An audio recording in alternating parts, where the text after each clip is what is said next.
Okay, that's fine. So, cheese, you there? Yeah, I'm here. Fire away. What are your questions?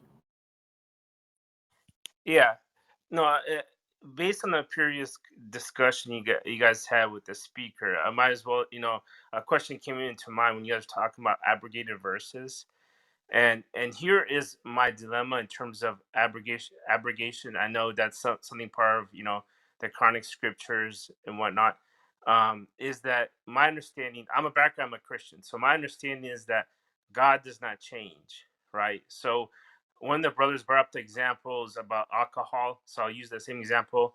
So in the past, it was somewhat allowed, and then it was abrogated. So my question, I guess, is if sin is sin, if there's a law or commandment that said you can't drink alcohol, but then later on it's you can, and then later on you can't.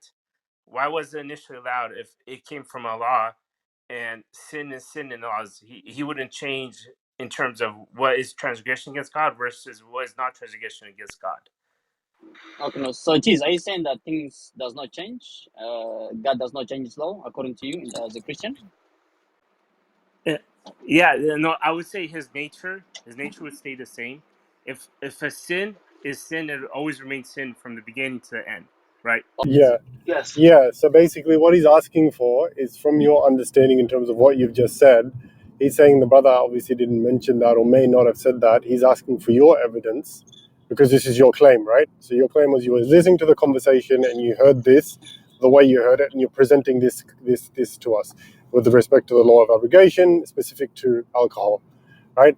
And so you're saying it was allowed at one time and then prohibited in another.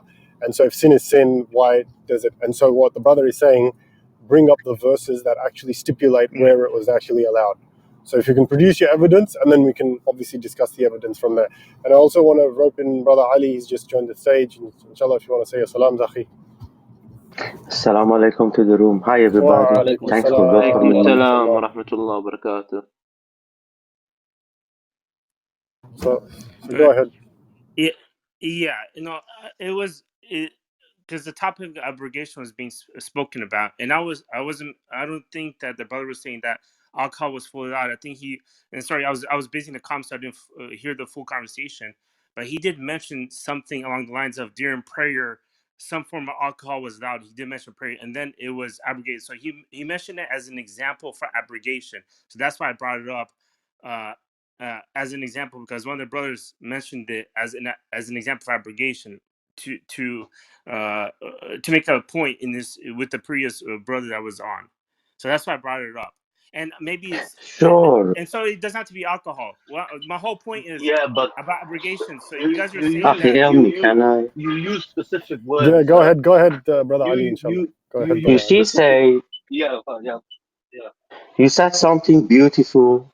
The nature of God cannot be changed.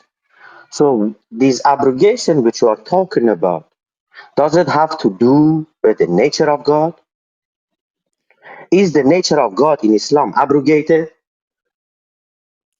So when I say the nature, I'm not saying his divine. I'm saying what his law is and what he considers sin or not sin. Do you Exactly. guys agree that? Do you guys agree that he wouldn't before something would be allowed?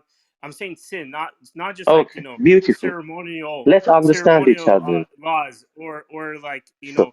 I'm not talking about ceremonial. I'm talking about the actual sin. There is a line. There's sin and not I sin. If understand you. yeah, You see, if you he said revealed the that, nature of God yeah, cannot be abrogated, but the laws of God, this is the issue here, right? yes, Exactly. Now, you said you are a Christian, right? uh-huh. Do you eat pig? So let me. I Just know you guys answer, keep please, jumping. man. Let's have a nice conversation. I'm just asking you, do you eat pig? No, I don't. Do Christians eat pig? I mean, I do eat pig. Yeah. Exactly. Doesn't Old Testament tell you that pig is prohibited? If Yes, you say in sin the is a form of sin, dietary God laws. told you Yes. already that eating pig is a sin. All of a sudden, according to your New Testament, Jesus is saying all of the food which comes in you does not defile you. Doesn't it sound like an abrogation? What I'm trying to understand is more about Allah and Islam, right? Okay, let me So tell you about Allah the and point I'm Islam. trying to bring up, what I'm trying to bring up is in Christianity, they can Say write cheese, a say cheese. shirt, it Look, could look, be look. Let me just say abrogated, something, right? but in One second. Let Allah, me just say something, right? Look, don't bring things that happen in different rooms. And then the second thing is what they're trying to prove is that you as a Christian, you've just been a hypocrite. That's what they all trying to prove to you. no, what I'm trying to say is, in terms of Islam, does Allah change? It's a question for me. I don't know. Does Allah change His Okay, laws? Is abrogation something okay. that's okay with Allah or not okay Say, with Allah? say, If say, it is, then say. I say I'll give okay. you an. Sorry, I'll boys. tell you. Sorry, I'll sorry, tell you boys. if Boys, you I do study. No, apologize. 1 minute. 1 minute, brother. So One so person at a time, Akhi. if If you there's too know, many brothers, sorry. speaking, I do apologize. If there's too many brothers speaking, it takes a conversation into many different directions. So if you want, inshallah, one brother at a time, because Brother Ali had a particular point, and once he's done with the point, inshallah, if you want need to add on a point, Akhi, by all means do. But please apologize. I don't mean to be rude, but inshallah, if you can do it that way, if that's okay, Yeah. Akhi. Jazakumullah Thank you, khair. no. I agree with you, no. Thank you. You see, he wants to know about abrogation in Islam. Sure, you see, our Quran talks about this. Our God says if He abrogates something, He gives us something better or similar to it.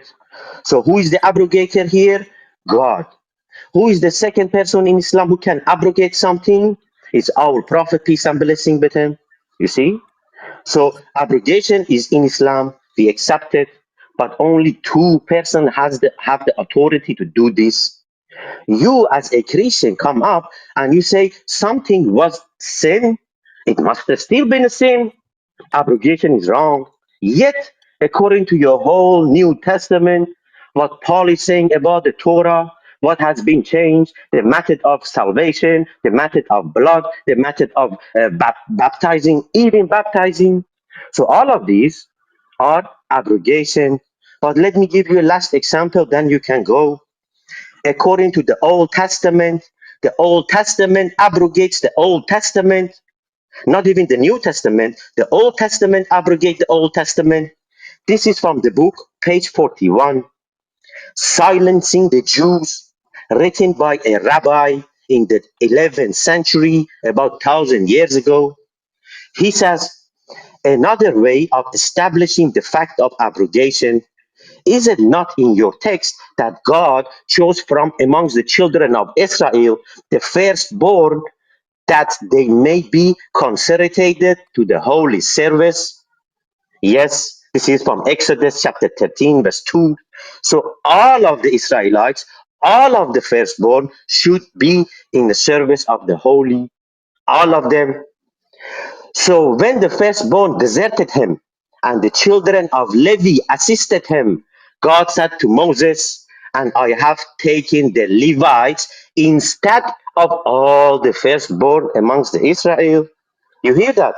So God came, the firstborn of all of Israel should do this. Later on, those people deserted Moses, but the children of Levi assisted him. So God changed his law, abrogated his law, and said, no, from now on, only the children of Levites are the ones who should service me.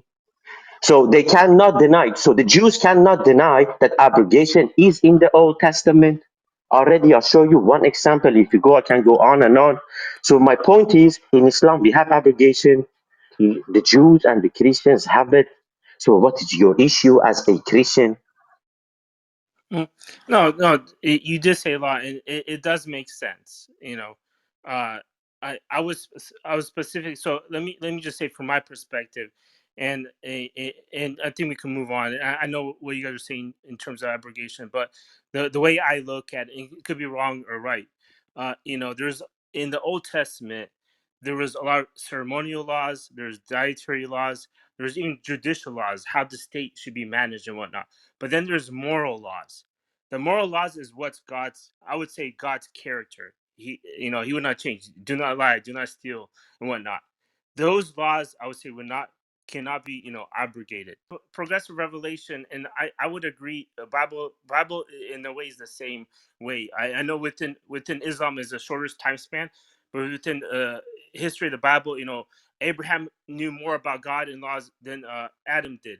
Then Moses knew more than Abraham did, because God keeps revealing his character, his laws. And then for me, Jesus was the final relation, right? The fulfillment of, he revealed the fulfillment of the law of what Moses preached with Abraham, with Adam, and he came and he did the fulfillment of what Jesus fully is, and that's like the final relation. So there is progression in Christianity as well, and what you're saying does make sense, right? It's progression, and in a way, Christianity has the same thing too. In the Old Testament, you would stone somebody because they sinned, adultery, but Jesus fulfilled that in his death, so you don't need to stone people to death.